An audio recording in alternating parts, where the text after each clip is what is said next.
ዮናታን አክሊሉ ነግሬሃለሁ፣ ረጅም ጊዜ የሆነ ዕውቀት አለ። ስለኔ በደንብ ያውቃል። ህይወቴን፣ ኑሮዬን፣ ቤቴን ያውቃል። ይሄንን በሽተኛውን አይኔን ሊመታኝ አስቦ ነው የመጣው። የሚገርም ታርጌት የሚያደረገው እሱን ነው። አጣድፎ ነው የመጣኝ። ይሄኛው ልጅ ከኋላ ያዘኝ፣ እንዳልላወስ አደረገኝ። አይኖችን ደጋግሞ በቦክስ መታኝ።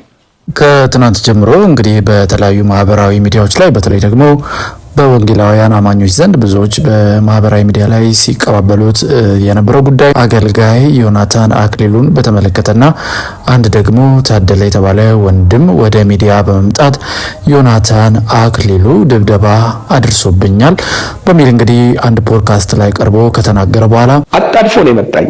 ይሄኛው ልጅ ከኋላ ያዘኝ፣ እንዳልላወስ አደረገኝ። አይኖችን ደጋግሞ በቦክስ መታኝ። ብዙዎች በዚህ ጉዳይ ላይ የተለያዩ ሀሳቦችን እየሰጡ ይገኛሉ። ከዚህ ጋር ተያይዞ ታዲያ አንዳንዶች ዮናታን አክሊሉ ሁልጊዜ መልካም ወጣትን ሊያዘጋጅ ሲፈልግ ወይም ደግሞ ቀኑ ሲደርስ እንደዚህ አይነት እሱን የሚያንቋሽሹና አገልግሎቱን የሚያራክሱ ሰዎች በየሚዲያው ላይ የመጡ ለምንድነው እንደዚህ የሚያደርጉት? የፍጹም ልክ አይደለም የሚል ሀሳብን የሚናገሩ እንዳሉ ሁሉ አንዳንዶች ደግሞ ይህ ወንድም የተናገረው ነገር እውነት ሊሆን ይችላል የሚለንም ሀሳብ በማህበራዊ ሚዲያ ላይ ሲናገሩ ተመልክተናል።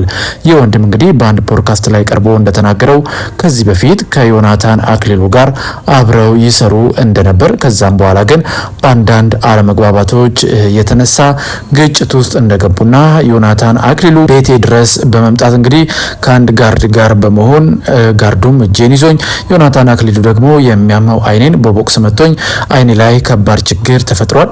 ይህ ጉዳይም በህግ ጭምር ተይዞ እኔ በዋስ ነው የወጣሁት የሚል እንግዲህ መልእክትን ሲናገር ተመልክተናል።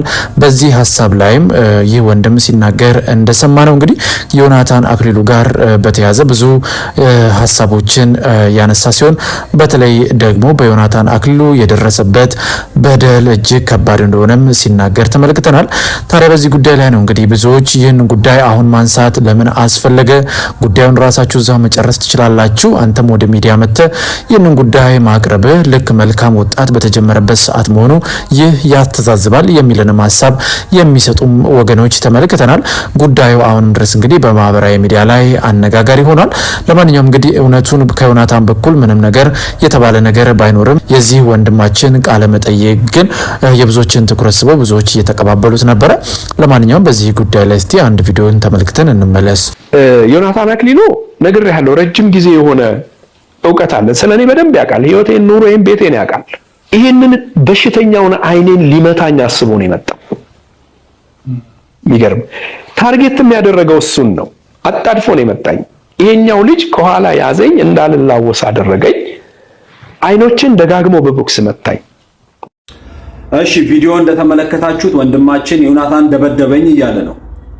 አቤል አቡናም ቢሆን ታደለም ቢሆን ይሄን የሚለቀው ዘላለም መንግስቱም ቢሆን ጸረ ዮናታን እንደሆኑ ሁላችንም እናውቃለን። ፔጃቸውን በጠቅላላ የሱን ፎቶ ለጥፎ አገልግሎቱን ከመንቀፍ ከመሳደብ ውጪ አንድም ነገር ሲናገሩ ሰምተን አናውቅም። እንደውም ከዛ አልፎ ስለ ዮናታን መልካም ነገር ስለ መልካም ወጣት የሚለጥፉ ሰዎችን እንኳን ፔጃቸውን እየለጠፉ ሙልጭ አድርገው ሲሳደቡ ተመልክተናል። ስለዚህ ቁጭ ብላችሁ የምታወሩት ሐሳብ ቴቄል ነው፣ ተመዝኖ ቀሎ የተገኘ። ሁልጊዜ አገልጋዮችን ማብጠልጠል፣ የሚሰሩትን መልካም ነገር አንድ ቀን ሳትናገሩ የነሱን ክፍተት እነሱ የሳቱበት መንገድ ካለ አጀንዳ አድርጋችሁ ማራገብና አገልጋዮችን አንገት ለማስደፋት ቆርጣችሁ የተነሳችሁ የዲያብሎስ መልእክተኞች እንደሆናችሁ ሁላችንም ጠንቅቀን እናውቃለን። መልካም ወጣት ሲደርስ፣ ብዙዎች ሲለወጡ፣ ተስፋቸው ሲለመልም፣ እግዚአብሔርን ሲያመሰግኑ፣ ብዙ ነፍሳት ወደ ጌታ ሲጨመሩ ይሄንን ሳትዘግቡ እንከን ብቻ እየፈለጋችሁ መዘገብ ማለት ሁልጊዜ አእምሯችሁን የያዘው አሉታዊ አስተሳሰብ ስለሆነ እናንተ ራሱ በጌታ ፍቅር ለምናችኋለሁ፣ ወደ ጌታ ተመለሱ። እንደዚህ አገልጋዮችን መሳደብ፣ ማንቋሸሽ ከአንድ ክርስቲያን አይጠበቅም። ስለዚህ የንስሐ ዕድሜ እግዚአብሔር ሰጥቷችኋል። ሁላችሁም ንስሐ እንድትገቡ መልእክቴን አስተላልፋለሁ።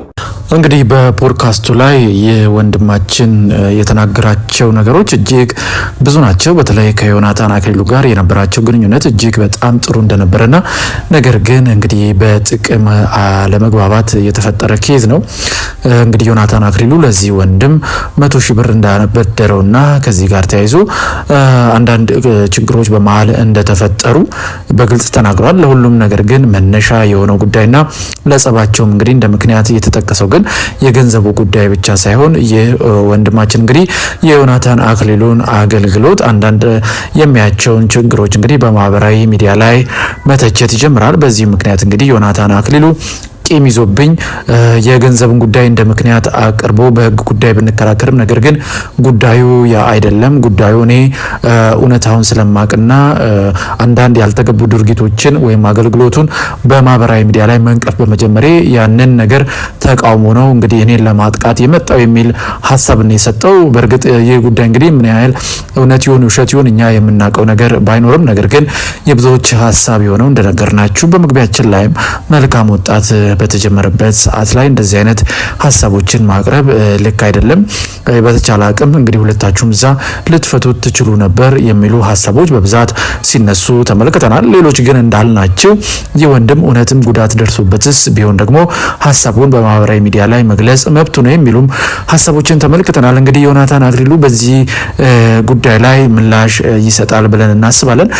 ምክንያቱም አንድን ነገር ሚዛናዊ የሆኑ ማቅረብ ያስፈልጋል። ምክንያቱም ዮናታን አክሊሉም ደግሞ በዚህ ጉዳይ ላይ የሚሰጠውን ነገር ከሰማን በኋላ ነው መፍረድ የምንችለው እንጂ ከአንድ በኩል ሰምተን እንዲህ ነው እንደዛ ነው ማለት አንችልም። ለማንኛውም ግን ዮናታን አክሊሉ በዚህ ላይ ራሱን ሀሳብ የሚሰጥ ከሆነ ምላሹን ወደ እናንተ የምናቀርብ ይሆናል። ውድ የይሁን ሚዲያ ቤተሰቦች በዛሬ ፕሮግራማችን እንግዲህ በትናንትናው ዕለት ጀምሮ በማህበራዊ ሚዲያ ላይ ብዙዎች ሲቀባበሉት የነበረውና በአገልጋይ ዮናታን አክሊሉ እንደዚሁም ከሱ ጋር በአገልግሎት ከነበረ ከአንድ ወንድም ጋር በተያያዘ ጸብ ውስጥ ገብተው እና አንዳንድ ጉዳዮችን ያወጣበት ፖድካስት መተላለፉን አስመልክቶ በዛ ላይ የተነሱ ሀሳቦችን ወደ እናንተ አቀረብን።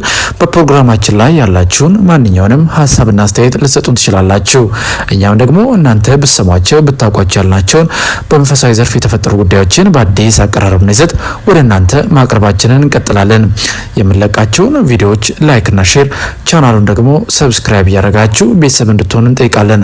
በእርግጥ በምንሰጣችሁ መረጃዎች አምናችሁና ፈቅዳችሁ ቪዲዮዎቻችንን ላይክ፣ ቻናሉን ደግሞ ሰብስክራይብ እያደረጋችሁ ቤተሰብ የሆናችሁን እንግዲህ ከ42,000 ኦልሞስት ወደ 43,000 ሰብስክራይበርስ እየደረስን ስላለ እጅግ አድርገን እናመሰግናለን። ጌታ ይባርካችሁ ማለት እንፈልጋለን።